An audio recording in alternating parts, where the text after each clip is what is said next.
At least it's not commercial. It's almost the same as music in the sense of like it's not the creative, imaginative stuff is not really commercialized. Just like indie comics, you know, like you don't really hear so much about. They're there, they're out there, but they're not on the newsstand. You know, like no comics are really on the newsstand. But you know what I mean, like I remember going to Midtown Comics in New York City, and they had their little indie section or whatever, but nobody's going.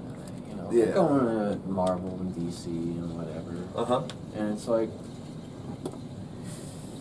it's kind of, like I said earlier, you know, the people who are reading comic books nowadays are not kids. Right. Well, it hasn't been that way for some time. Yeah. Now, when I stopped collecting, that might have been the worst time when I stopped collecting. That's the height of the speculated demand craze. And you had then, they're talking early to mid 90s, and the lead into that was, again, you had the deconstructionist era of the 80s, but going out of hand. Because at this point in time, everything had to be an attempt at deconstruction. Everything had to be an attempt at making it artier, but most of the time what you're doing is you're taking these mature themes and you're dealing with them in immature ways. And sometimes you even have half successes. You had things that were kind of good but weren't that good. Like I mean, one character, for instance, I thought he was a great character, but they could never write him. They never got him right when I was reading it. They rarely would. It's Venom. He's so scary over there. But you look at how seriously mentally ill he's supposed to be. You notice they never had. Right, he's supposed to be. When his grudge with Spider-Man doesn't make any sense.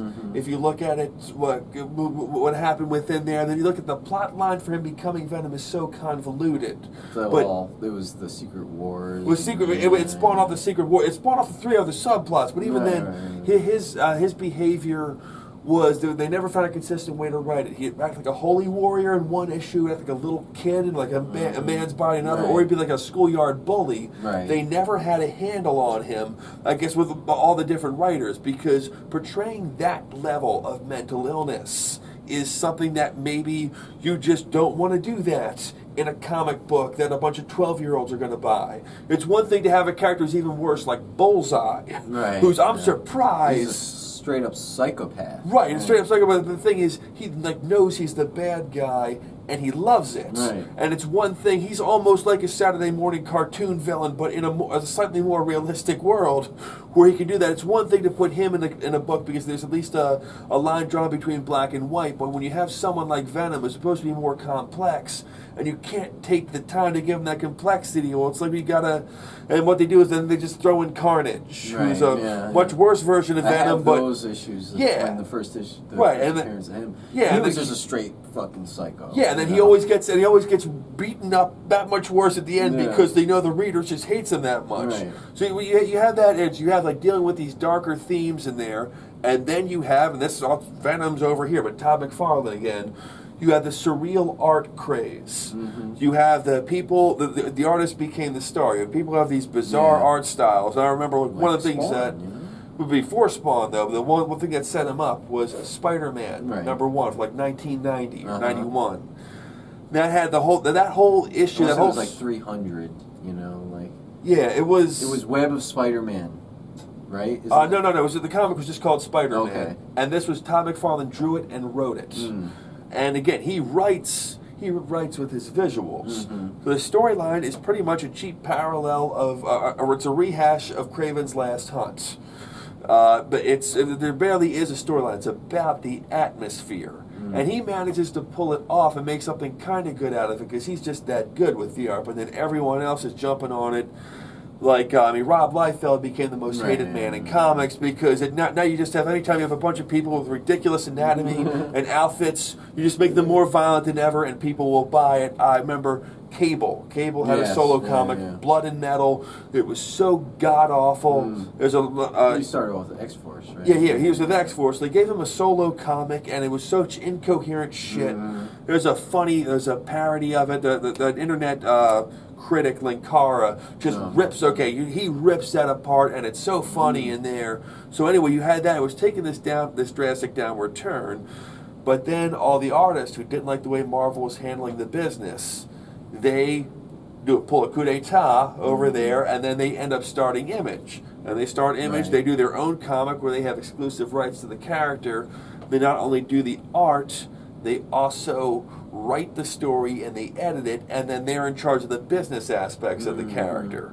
So then, so then this happens. Then they have all this success early on, but then in the long run, all it proves is why you want to compartmentalize that, because sometimes, the average most human beings just cannot draw a story and write. Like, how many 90-hour work weeks can these people take? Right. And even the ones who might be good writers, how can you flesh out a story and draw it at the same time? I can't think of any writer that drew and wrote. I think Dark Knight Returns was. I think Frank Miller did double duty on that. I know year one was him and David Mazza. Yeah. Well, see, he didn't do the. I think he did the art. Which I love the art on that. Yeah. I think he might have done the art on Dark Knight Returns. You had all these guys doing like triple duty, like quadruple duty, or basically. Sin City, I think.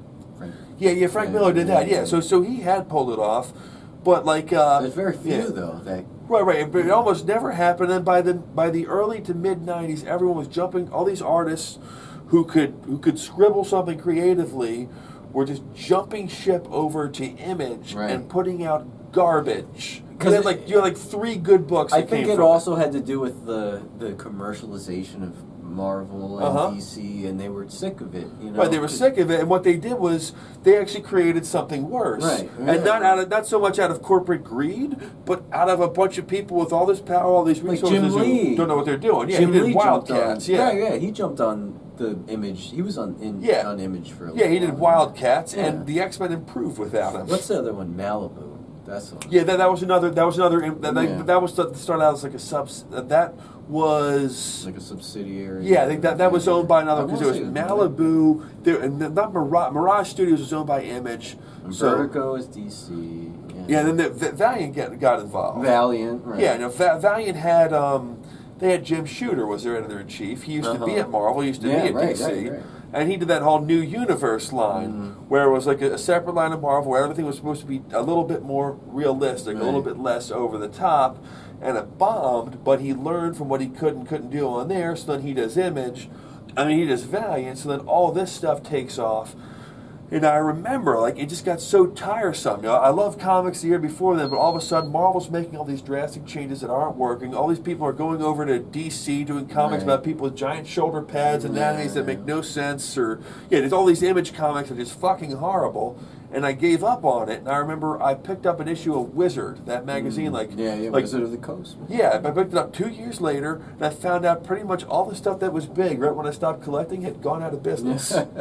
All that stuff. Valiant had gone under. The course of 3 years, they started from scratch, became almost as big as Marvel and DC, and then fucking went under. I think Malibu lasted I don't think long, they did. You know? Yeah, and then what was it? And then Jim Shooter, after he left Valiant, he forms, I think, Defiant. Okay. Over there, yeah. And I remember he started this one book, and this is sort of a tangent, but it's been in the back of my head for so long on this. He starts a book called Warriors of the Plasm.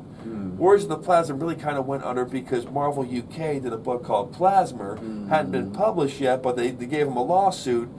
Jim Shooter's company won the lawsuit, but it crippled them doing it. But anyway, Warriors of the Plasm, it's this really over-the-top sci-fi world where all the technology is sort of organic. It's ran by this tyrannical government. So the one guy who wants to take down the government, what he does is he recruits 10,000 people from Earth at random, beams them up, teleports them, puts them into this sort of lava-like pit where you're going to endow them with powers and take down this awful government. But then something goes wrong in the experiment, and only 5 of them survive. So now it's 5 people versus an empire, and it ends on that. So I'm reading that, but then I'm going like, wait a minute, 10,000, 5 survive. 10,000 minus 5 equals 995. So in this book, the hero killed 9,995 innocent people in like the first 10 pages of the comic, and his reaction is, whoops. Now, how am I supposed to stay dramatically invested in this? Like, I understand it's 5 people versus an empire. Like, that could be really, that could give a lot of suspense, but you want suspense? How about they prevent the slaughter of 9,995 people in there? So I bought the next issue, and in the next issue, they go back down to Earth. And at one point, they're in a police office and saying, sorry, there were some, but might have been, thought you were lost within the disappearances last night. We had a lot of disappearances last night. The guy says that there's no other words. At one point, the main character says something like, maybe they can be reused later. It hints they might bring them back later on in the comic. But 2 issues later, this guy committed genocide. Yeah, he's genocidal. He committed genocide. He's like, whoops. When I found out that comic failed in the end, I was like, you know, I think there were it was mostly more of a business thing than anything else there. But it's like, Jesus Christ, maybe you should not. Maybe you want to avoid having the character we're supposed to get behind go, sorry to all these. Maybe I should write some letters right now of all the people I just accidentally killed. Like, you want to avoid the main character committing genocide and then saying whoops. Yeah. Early on, I mean, even Speedball, he did, who became Penance. He didn't do anything. Penance. He didn't do anything. Yeah. He wiped out Stanford, Connecticut. That's not 10,000 people, right? I mean, it was a good amount of people, but it wasn't. You know. Yeah, and it wasn't even his fault because someone else did. It's 2:30 in the morning. It's 2:30 in the fucking morning. Yeah. Let's wrap it up. Okay, well, yeah. Well, anyway, it was over then. It was everyone was trying to make everything dark and brutal, and it just lost its soul in it. It just got, and after that, I think things improved. But I've been away from it for 2 or 3 years. I could never get into it like I was into it before. Read stuff here and there, but I could never be like what I was back then. Because right when I was in it, everything was just caught in this wires of messes and Deus Ex Machina. And see, you know, I think that's a common thing. I mean, at least for me, because like going from reading, really like reading comics at a certain point, and then like having a hiatus from it, and then getting back to it, and it's like I can't read this shit anymore. I mean, and that was like a completely different era for me. I mean, that's got to say something. You know what I mean? It's like too many drastic changes to cater to an audience that doesn't exist. Right. You know what I mean? Yeah, then you come back to it. I mean, I will say, I picked up an issue of Savage Dragon not too many years ago, and everything, a lot of it seemed to be even though they're different characters, a lot had changed in it, but they were sort of bringing you up to speed on it. It felt like the same book I had read 25 years ago.